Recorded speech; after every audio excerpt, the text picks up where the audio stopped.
I'm Diana Ganion. I'm from Rochester, Minnesota, and I lead divorce care at Christ Community Church. I love to play the piano, and I love to bake, and I love to cook. I like to crochet. I like to read. I love taking walks. I love teaching piano. I've been doing that since I was 16, and I love it to this day. I like making the relationships with the kids. I like walking down the street and having a kid say, "Hey, Miss Diana," and then hear them tell their friends, "That's my piano teacher." I was raised in Keokuk, Iowa, on a farm with my half-brother who was 10 years older than me. I attended Southeast Iowa Area Community College, and I have an associate's degree in music education.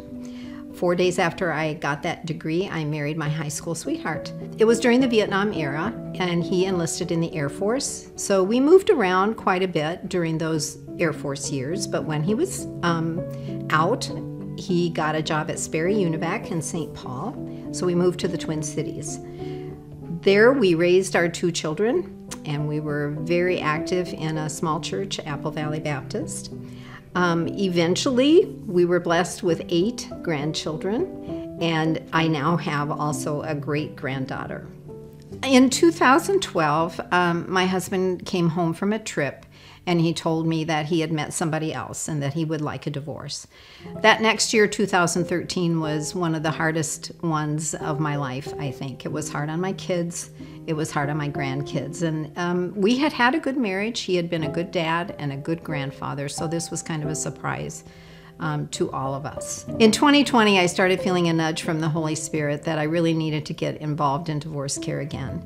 At that time, the current leader had decided to step away for another ministry, so it was a good time for me to step in as the leader. There's a lot of people working behind the scenes, and the facilitators that work with me are just fantastic. I couldn't do it without help. It's not my ministry, it's really the Lord's ministry. One of our facilitators, Bob Barlow, came to divorce care as a participant. I think he attended 3 sessions without saying a word. He was so broken from his divorce.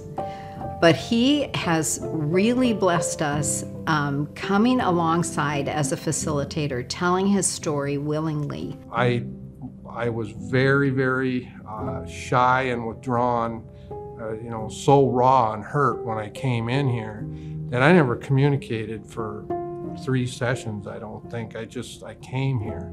She saw that, I was real, struggling, and she just talked to me a little bit, loosened me up, and then got me more involved in the group. And then once, like I said, once I opened up, it just started, the healing flow. It just happened. And she was one of my main facilitators. So yeah, she had a big part in getting me to open up and deal with, accept what was going on. Kudos to Diana for, we almost lost the divorce care because it is so demanding to be the lead facilitator.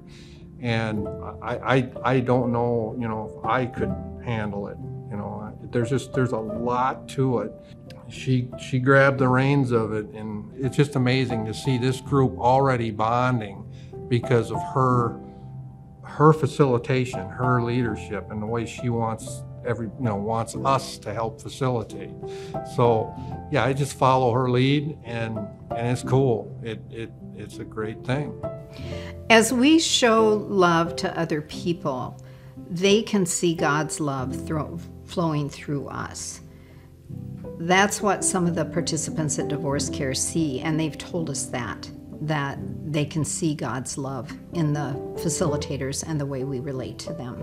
There are times when I come home from divorce care that I wonder if I've actually helped anyone or resonated with anyone's story.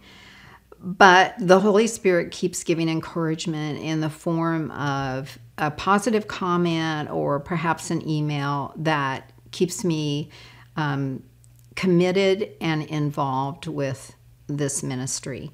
If I could, I would put my arms around all of these folks and just say, it is going to be okay.